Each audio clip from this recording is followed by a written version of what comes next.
Okay, thank you very much for the invitation and for allowing me to give my perspective on this topic. These are my disclosures. So I will talk about MRD concepts, different MRD techniques that can be used in myeloid disease, about how we can use MRD after transplantation, and briefly what is the role of MRD before transplantation. So let's start with the clinical unmet need, which is that around 25 to 30% of patients with MDS will eventually relapse after transplantation. And outcome for these patients is very poor. The vast majority of patients will not become long-term survivors. What treatments could we offer patients after transplantation? Well, we can balance the immune suppression between the risk of GvHD and the risk of relapse. That can be a very powerful tool. We can give donor lymphocyte infusion. We can give hypomethylating therapy. We can give venetoclax. We can give IDH1 and 2 inhibitors. And we can give intensive chemotherapy. When should we give treatment? There are different strategies for this. We could give maintenance treatment. The advantage with this strategy is that we expose the MDS stem cells to our therapy directly after transplantation. The disadvantage is that we introduce toxicity to patients that would not have relapsed anyway without our maintenance treatment. Another strategy would be to give patients treatment at clinical relapse. The advantage is that we only treat the patients that should be treated. The disadvantage is that when we have a clinical relapse, the bone marrow is dominated by MDS recipient cells, and these cells have started to re-educate the bone marrow niche so that mesenchymal stem cells are supporting the MDS stem cells. We have infiltration of myeloid-derived suppressor cells.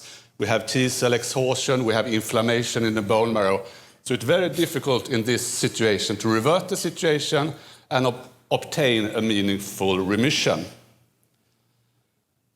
A third strategy is to treat patients preemptively at molecular relapse. The advantage of this strategy is that we only treat patients who have a high risk of relapse, and we treat patients before the MDS cells have started to remodel the bone marrow niche. To do this, to treat patients at molecular relapse, we need a good MRD marker. What techniques can we use in myeloid leukemias in general? Well, we can use flow cytometry FACS to identify leukemia-associated immune profiles. That is used often in AML. The advantage is that it has a rapid turnover. The technique is easily available. The limitation is that it is partly user-dependent and open to a subjective perspective, and it can, not at least in MDS, be difficult to identify specific clones. Chimerism can be used for all hematological malignancies. It has limited sensitivity, and it cannot discriminate between normal recipient cells and malignant recipient cells. qPCR can be used in some patients. It is sensitive, it has a rapid turnover, but it can only be used in some specific patient groups like BCR-ABL in CML patients and core binding factor in AML. NGS can be used for most patients with myeloid leukemia. It has the advantage that it can detect clonal evolution. It has a limited sensitivity. It is costly and time-consuming, and it demands bioinformatic capacity. Digital droplet PCR can be used for most patients with myeloid disease. It has a rapid turnover. It has high sensitivity. It cannot detect clonal evolution. You only see what you're looking for. And there are some mutations that can be difficult to target with digital droplet PCR, for instance, ASXL1 or SRSF2. So now let's zoom in on MDS and see what the literature provides with regard to evidence for the prognostic importance of MRD with different techniques. First, we have flow cytometry, which has been studied and presented by Hu and colleagues in 2021. In this study, they used a population of high-risk MDS with elevated blasts. They could identify a specific MDS clone, and in patients with a high level of this clone, the overall survival was inferior compared to patients who were negative. Chimerism has been used as an MRD marker for a long time. It is possible to analyze chimerism in whole bone marrow, whole blood, enriched T cells, enriched CD34 cells. We showed quite some years ago that in our material, the sensitivity was higher if we used CD34 enriched cells compared to bulk bone marrow cells. And this concept of using CD34 chimerism was used in the RELATSA-1 and RELATSA-2 studies, where a drop of CD34 chimerism triggered treatment with azacitidine, and proof of concept could be demonstrated in the RELATSA-1 study, where patients who were treated with azacitidine could achieve full donor chimerism again. This method was then used in the RELATSA-2 study, a larger study, using the same concept of CD34 chimerism triggering azacitidine treatment.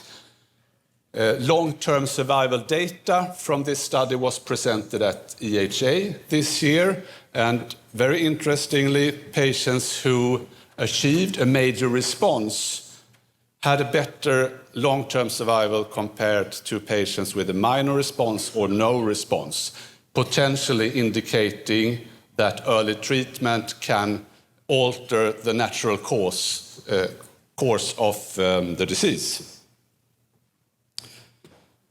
NGS can be used as MRD marker in MDS. This was shown in the important work by Dankiewicz and colleagues, published in 2018.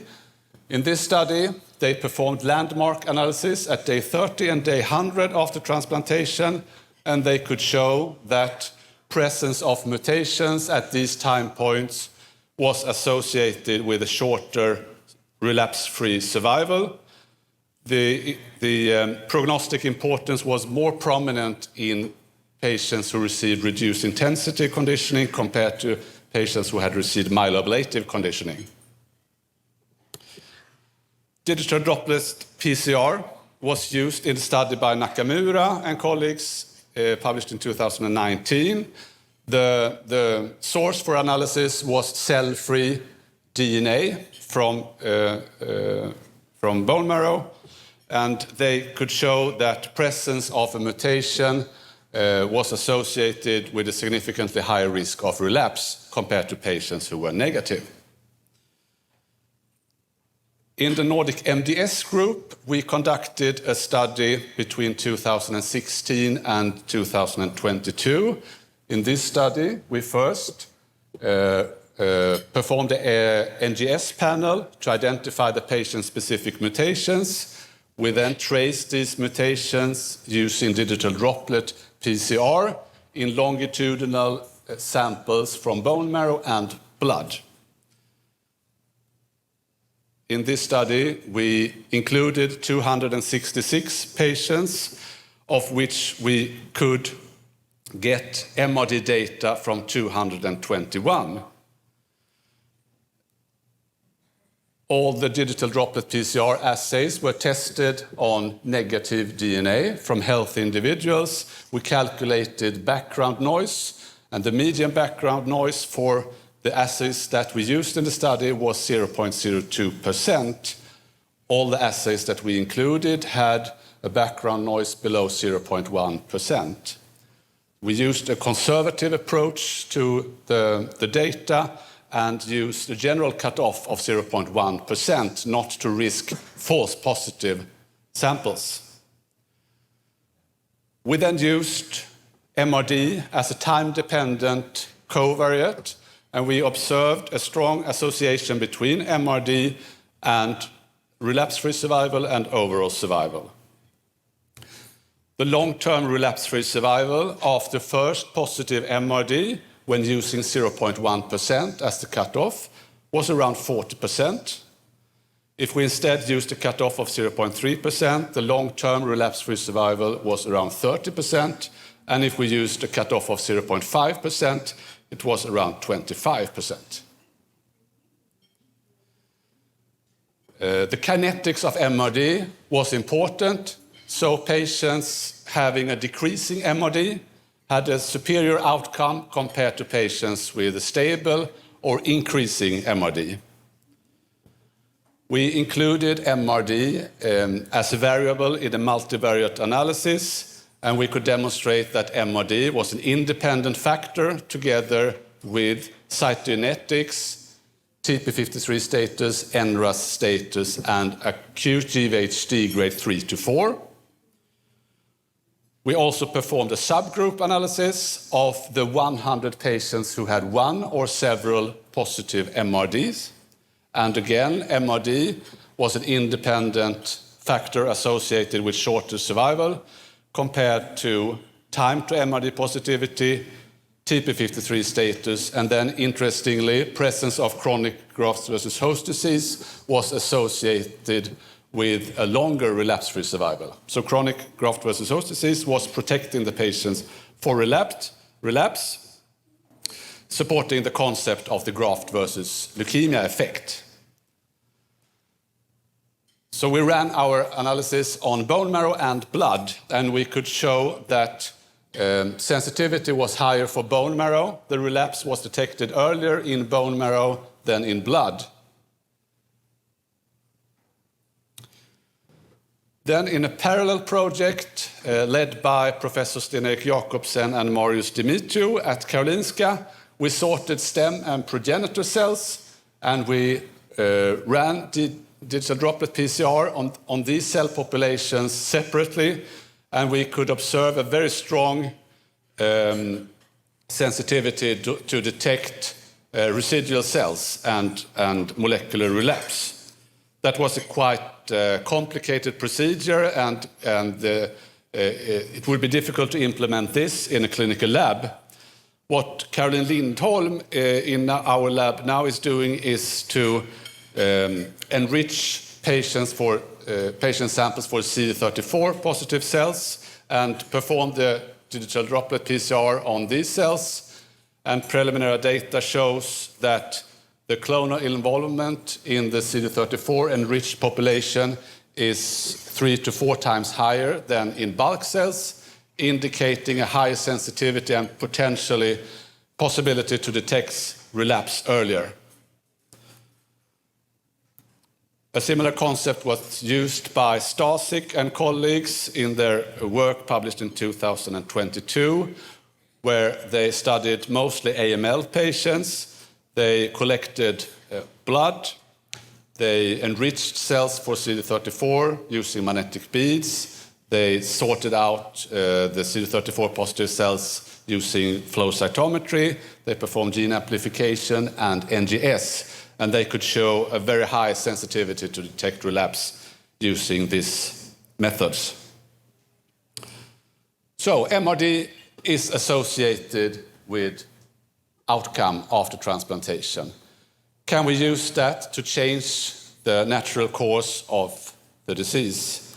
That is something we are now investigating in the Nordic MDS group in our follow-up study, where we used the MRD method from the first study to guide intervention after transplantation. And the hypothesis is that we can prevent relapse using MRD-guided intervention. So what we're doing is that we enroll patients before transplantation. We perform an NGS to identify the patient's specific mutations. We design digital droplet PCR assays. We test these assays on negative DNA and DNA from the patients to ensure the quality of the assays. We run the MRD analysis every 6 weeks during the first 6 months, and then every 3rd month until 2 years when the patient stops the study. And in MRD-positive patients, the investigator can consider to taper immune suppression, give donor lymphocyte infusion, and azacitidine. We have enrolled around half of the planned 200 patients in this study. So that was MRD after transplantation. Now let's briefly look at MRD before transplantation. Does MRD before transplantation predict outcome after transplantation? That has been investigated in a study using flow cytometry, where positive MRD was associated with shorter relapse-free survival. It has also been shown in the study by Dillon using MDS before transplantation. In contrast to this, the study by Verluis published last year using specifically TP53 mutated patients, there was no difference in outcome depending on MRD status. So I don't think that we know the prognostic importance of MRD before transplantation, and what makes it very difficult is that we are dealing with a very heterogeneous patient population. Low-risk patients, high-risk patients, patients transplanted up front or treated before transplantation with hypomethylating agents, intensive chemo, venetoclax. So I think we need prospective studies or retrospective studies with very homogeneous patient populations to understand the role of MRD before transplantation. So to conclude, chimerism, NGS, ddPCR, FACS can be used for MRD detection in MDS. MRD predicts relapse after transplantation, but it's clear if we can change the natural course of the disease by preemptive treatment, and the prognostic importance of MRD before transplantation is unclear. With this, I say thank you, and I take the opportunity to thank all people involved in these studies.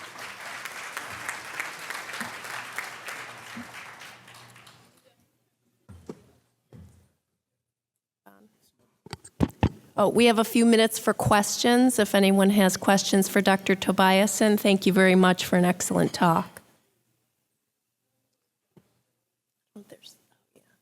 There are microphones in the middle aisle there for any questions. We have one in the back. Yes, thank you so much for presenting this very important topic. Can you clarify for us who you recommend to get a bone marrow transplantation? Because that's not necessarily a standard in some centers. Which patients should undergo transplantation? Yes. You mean? Yes. Well, what we are doing at our institution, Karolinska, we are relying quite heavily on the IPSS-N molecular scores to identify the patients who have an intermediate or higher risk disease, and of course patients who are fit to undergo transplantation, not too old and not with severe comorbidity. Dr. Buckstein up front. Thank you for that wonderful review. Can you just comment a little bit about the MRD for DTA mutations versus sort of the later mutations and their implications for systemic relapse? Yeah, so that's a really good question. So we know that AML patients that have received intensive chemo and have remaining DTA mutations still can be long-term survivors. I think the situation is a bit different after transplantation. If you observe recipient cells with DTA mutations, even if they don't have other mutations, I think that's a bad sign for relapse. So I think you need to think differently after transplantation and after, for instance, chemotherapy. And in the back? Thank you for a great overview. Regarding ddPCR, if you have multiple mutations, which one do you monitor and how do you decide? Yeah, that's a very good question. So in the study I presented, the observational study, we traced all the mutations that we identified. That is not possible in the interventional study that we now are running. That would be too costly and too complicated. So in that study, we are selecting 2 mutations. And it's really difficult to know what mutations to pick. The experience from the first observational study is that it's rare that you get relapse only with 1 mutation without the others. We had examples of that. But in most cases, there is concordance between the different mutations. So if you have relapse of 1 clone, you have relapse of the other clones as well. We avoid RAS pathway mutations because there we saw some instability that these mutations could disappear. And if we observe different clones, we try to select 1 mutation from 1 clone and another mutation from another clone. Dr. Neimer? Yeah, I had a question just about the amount of disease that the patients start with. So, you know, MDS is one of those diseases, unlike AML, where you usually want to get people into a remission, where people have a substantial population of clonal cells going into the transplant. So, have you looked at the kinetics of the disappearance of the cells? And are there patients who never get MRD negative after the allo? Mm-hmm. Yeah. And what's the kinetics at which you become MRD negative? Yeah. So then you can say that becoming positive is something clinically important. Yeah. So there is a proportion of patients who never enter molecular remission after transplantation, that we could consider having refractory disease. And there is a group of patients that get molecular remission, but eventually get positive.